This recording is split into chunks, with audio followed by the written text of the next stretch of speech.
Welcome to the Space Telescope Science Institute. I'm Peter Stockman, the Institute's Deputy Director. The Institute was created by NASA in 1981 to manage the science program of the Hubble Space Telescope. Like the telescope, the Institute's a partnership between NASA and the European Space Agency. Many ESA scientists and engineers play critical roles in our mission to serve the astronomical community. As part of our mission, we're also a research center, attracting many scientists and users from all over the world. We've created this video as an introduction to the operation of the Hubble Space Telescope and the Institute. We follow science programs from their description and proposals, to the detailed commanding that are sent up to the spacecraft, to the receipt, analysis, and archiving of science data. But first, we begin with a user's view of the telescope and the unique capabilities that it represents. Okay, there are three main advantages to the Hubble Space Telescope. By being above the Earth's atmosphere, we can observe the wavelength range all the way from the ultraviolet to the near infrared through the optical. That we cannot do from the ground. We are limited to the optical and some windows in the infrared. The second main advantage is that we can see, because of the Earth's atmosphere not being there, we can see fainter objects because we don't have a background that is normally observed even in the best observing sites on the Earth. And the third advantage, the one that we really build the HST for, is to take advantage of the increased spatial resolution we have access to from space. That comes about because, again, the atmosphere is not there. We don't have the disturbance created by the atmosphere, and therefore we have a much better resolution. We can see objects that are closer to each other by a factor of about 10. This means that the science we can do with the HST really spans the whole universe, from the nearest planets to the most distant quasars. So the whole of the universe is accessible to HST, and that means that the astronomy we can do is accessible to all of the astronomers that have ground-based projects or space project with radio telescopes. And basically, HST is going to be, and is already, a tool for hundreds of astronomers from all over the world. The Hubble Space Telescope takes literally thousands of exposures every year, scientific exposures, some of them very short, a few seconds or less, say, of the planets, which are bright, and some exposures very long, lasting as much as hours, of the fainter objects in the sky. These exposures are part of the programs, the science programs, of several hundred professional astronomers and physicists who have proposed to use Hubble Space Telescope in order to make the telescope usable by this community of almost 1,000 people. A lot of technical services have to be provided.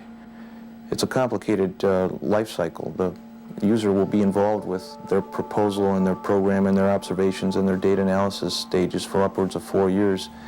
And they have to, in order to work their way through the maze or through the labyrinth of systems and software and complications, we provide intensive support to the user community. We try to, which starts with the process of how do you put together a proposal? One that can be executed on the telescope successfully and be scientifically important enough that the peer review panels that look at all the proposals decide that this one is worthy of the time on the telescope. We are oversubscribed. There are probably 4 or 5 times as many astronomers wanting to use the telescope as there is time available. So the first step is getting proposals reviewed and selecting the best of the good. The Science Program Selection Office has the responsibility for managing the process of soliciting, reviewing, and selecting the science program for the Hubble Space Telescope. This selection process starts roughly 15 months before an observing cycle begins, when we issue an announcement of opportunity to the international astronomical community. 4 months after that announcement, we have a proposal deadline where we receive several hundred proposals. After receiving these proposals, we then contact several dozen expert reviewers from around the world to serve on 6 specialized review panels. Each of these reviewers will read from 20 to 50 proposals and judge them on their scientific merit and on their need for the unique capabilities of the Hubble Space Telescope. In parallel with this scientific review, we also conduct 2 major reviews in-house. One is a technical feasibility review to determine if the telescope can actually carry out the proposed observations, and the second is a duplication review to see if the proposed observations actually duplicate previously approved programs. All of these evaluations are reviews are then evaluated at a series of review meetings at the Institute where the expert reviewers come and make recommendations for approved program. Those recommendations go to a final telescope allocation committee who then put it all together into a single balanced list of approved programs that goes to the director for final approval. After the director makes his review and final acceptance, we notify the successful proposers. It's at this point that the proposers then work very closely with the specialists on the instruments and the telescope to develop a feasible, efficient, scientifically productive series of observations. Once an astronomer has an accepted proposal, that program has to be converted into a working proposal with the telescope, and that's where the telescope instruments branch comes in. Typically, an astronomer will use a handbook in order to determine how the instrument will work. In addition, there'll be many calibration questions the astronomer will need to know the answers to. What is the photometric precision? What is the wavelength accuracy? What's the plate scale? Astronomers in the telescope and instruments branch are responsible for writing and maintaining handbooks and also for developing the calibration of the instruments. As you know, Hubble has 2 cameras, 2 spectrographs, high-speed photometer, and the FGSs, which are used for positional astronomy. The instruments have changed their performance in orbit, and we've been kept very busy in actually understanding how they work and how to calibrate them. Once a program has been accepted and we have verified it, it is then handed over to the science planning branch, who are responsible for the actual scheduling of the operation. Once a proposal is handed off to the science planning branch, this proposal is put through a proposal review. This proposal review consists of feasibility checks, which configurations and modes are being performed, when the observations will have any time criticality to them, and other activities. The next stage is transformation. Transformation takes the proposal out of the proposal entry database and segments it by merging and ordering in the proper form to the format that is used in the science planning and scheduling system, which is the proposal management database. GuideStar responses are generated from the transformation system. These are forwarded over to the GuideStar selection system to perform an initial year-long GuideStar check. These responses are fed back into the SPIKE scheduling system, which is an advanced set of tools which is used to evaluate where a given observation can be scheduled. The proposal is put into the SPIKE system, where it's looked at what are the constraints, what links it has, what timing criteria, the merging, and it is used to provide for what is the best suitability for observing that target for a given week in the given planning cycle. For moving target programs, we perform an additional step, which is running the MOS system, which is the Moving Object Support System, and this provides checks for the geometric constraints of the observation. Where is the planet going to be in the field for the HST to observe it, and it also provides the exact ephemeris that is used for the science planning and scheduling system branch.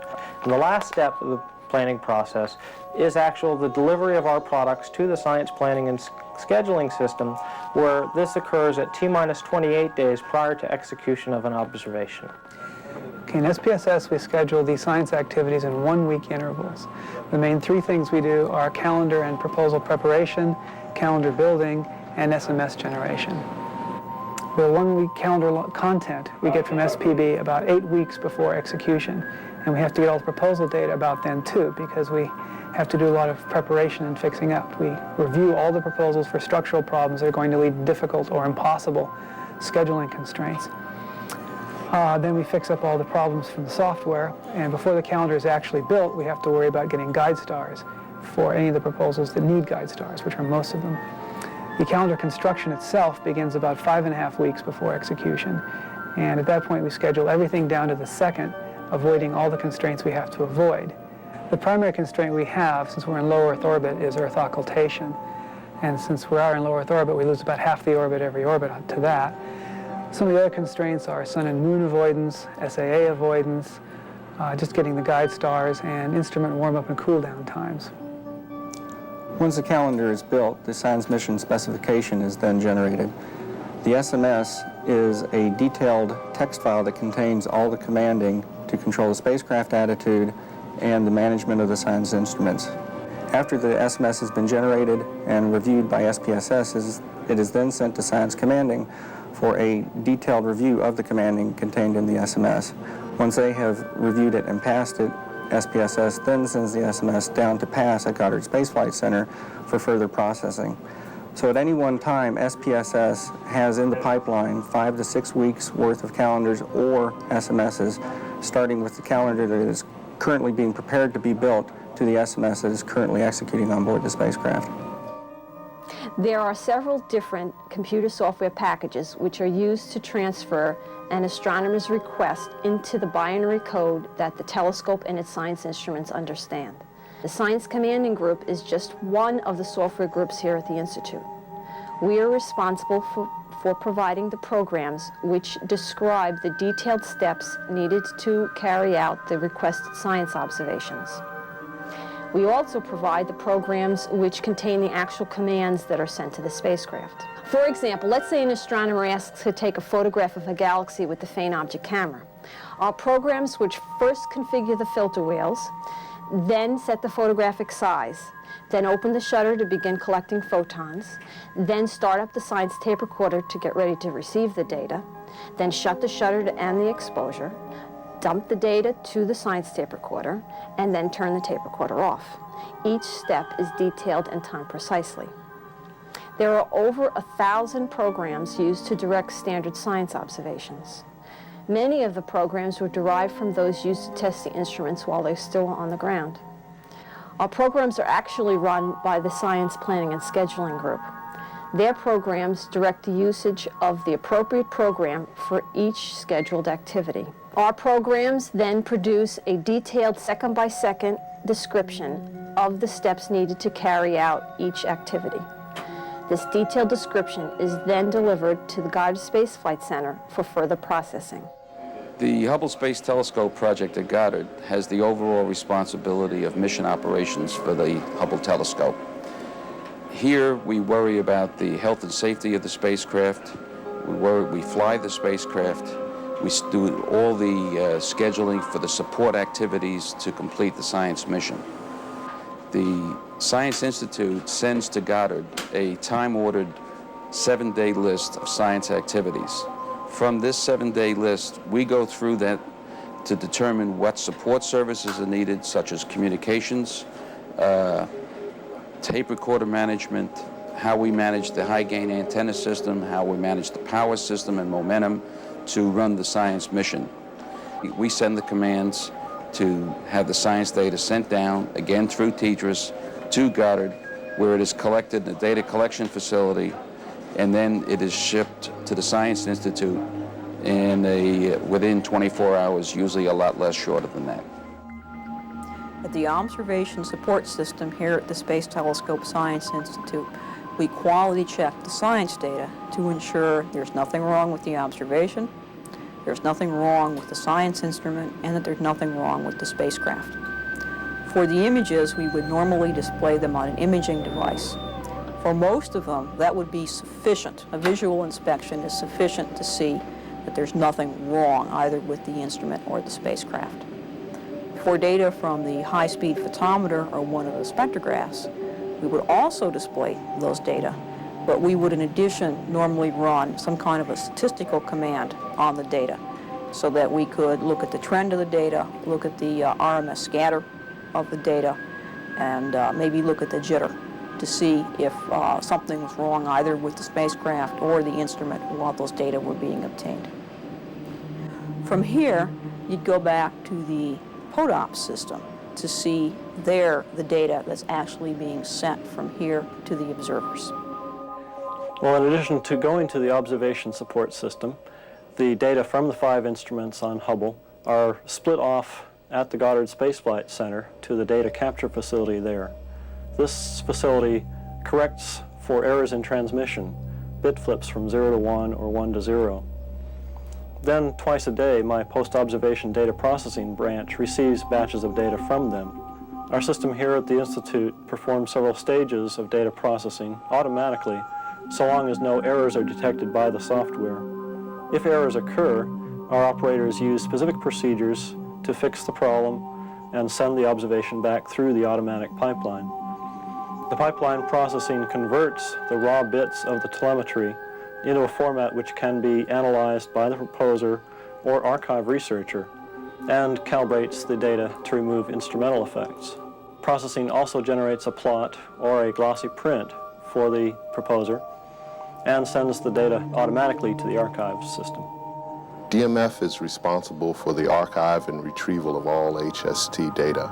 It is also responsible for the access to and maintenance of the Space Telescope Catalog, or StarCat, and the distribution of all data to the European Coordinating Facility in Germany, and the principal investigators of each proposal. All HST data is currently archived to 2 optical disks simultaneously. One copy is sent to ECF in Munich, Germany, and the other copy is retained here as the permanent HST archive. Each optical disk contains about 2 gigabytes of data, and approximately 200 pairs of optical disks have been generated since launch. A third copy of all HST data is also generated to 8mm tape as a backup. All HST science data, that is WIFPIC, FOS, FOC, HRS, is put on a shared magnetic disk in DMF, and from there a 9-track or 8mm tape in FITS format is generated for distribution to the PI. After the PI receives this data, he's assisted in his research by the Research Support Branch. RSB has a staff of 16 science data analysts that help GEO to understand and analyze their Hubble Space Telescope data. Before coming to the Institute, the SDAs collect all the necessary information, and upon consultation with the instrument scientists, they draw a plan for the GEO to follow to reduce and analyze their observations. Once the GEO is here, we work very closely with them, teaching them all the necessary software and pointing to the appropriate calibration files, for example, the documentation that they need to read to understand what has happened to the data and what is the best way to proceed. The SDAs are the prime contact of the GEOs when they come here to work with their data. We also support GEOs remotely for those that don't choose to come to the Institute to work with the data. We do that mainly by email or phone, and the services that we provide to them are exactly the same as if they were here, mainly providing them to the pointers of where the reference files are and sending these files to them, sending them additional documentation, and guiding them through the whole steps to recalibrate the data, for example, if that is necessary.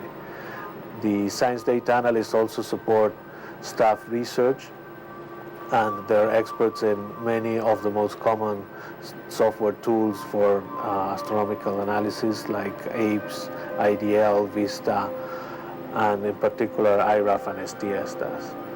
For the GEOs that come here, once the work is finished and they have analyzed and extracted all the science that they wanted, they can use the facilities of the Educational Public Affairs Office to disseminate their data.